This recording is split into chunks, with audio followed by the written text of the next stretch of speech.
বাংলাদেশে কোটা সংস্কারের দাবিকে কেন্দ্র করে বৃহস্পতিবার থেকে ইন্টারনেট বন্ধ ছিল। 5 দিন পর ইন্টারনেট চালু হয়েছে।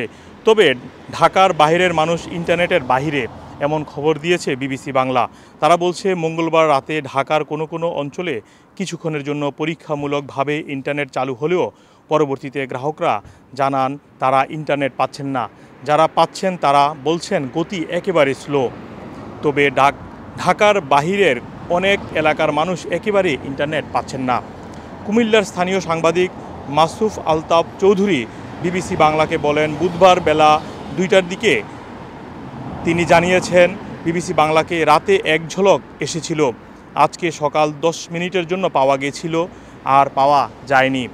গতকাল বরিশালেও কোনো গ্রাহক সীমিত পরিসরে টেলিটকের ইন্টারনেট ব্যবহার করতে পেরেছিলেন, কিন্তু তা দীর্ঘক্ষণ স্থায়ী হয়নি এবং আজ বিটিসিএল ইন্টারনেট দিচ্ছে না বলে জানান বরিশালের স্থানীয় সাংবাদিক রফিকুল ইসলাম।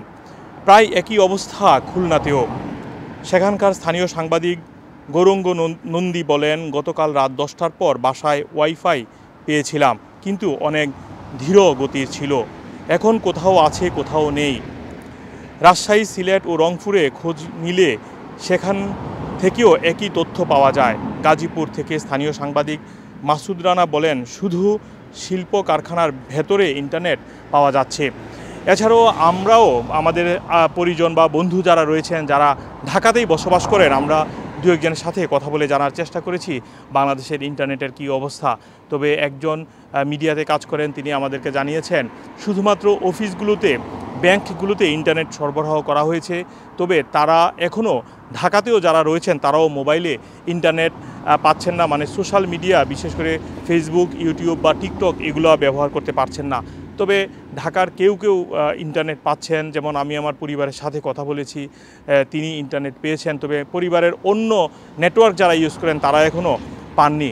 আপনারা জানেন বাংলাদেশে এই সহিংস পরিস্থিতি হওয়ার কারণে শুক্রবার মধ্যরাত থেকে বাংলাদেশে কারফিউ জারি করা হয়েছিল। এই কারফিউ এখনও বলবৎ রয়েছে। তবে আজকে বুধবার কিছু পরিসরে কারফিউ শিথিল করা হয়েছে ঢাকাসহ অন্যান্য এলাকায়, এবং অফিসও কয়েক ঘন্টার জন্য খোলা রয়েছে।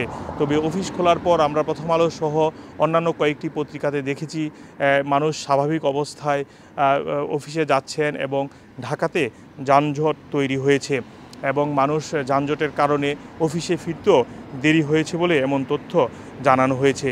এছাড়াও এই পরিস্থিতির কারণে আপনারা জানেন বাংলাদেশে অনেকেই কোটা সংস্কারের যারা রয়েছেন তারা বলেছিলেন সরকারকে 48 ঘন্টার আলটিমেটাম দিয়েছেন, 4 দফা দাবি নিয়ে যাদেরকে আটক করা হয়েছে তাদেরকে ছেড়ে দেওয়ার জন্য দাবি দাওয়া করছেন। এবং এই পরিস্থিতিতে বাংলাদেশে এখনও কারফিউ জারি রয়েছে এবং ঢাকার বাহিরের চিত্রসহ আরও কয়েকটি অবস্থা বিবিসির বাংলায় উঠে এসেছে এবং তারা বলছে এই কয়েকদিনের সহিংসতায় সবচেয়ে বেশি সহিংসতা অবস্থা তৈরি হয়েছে ঢাকার গাজীপুরে।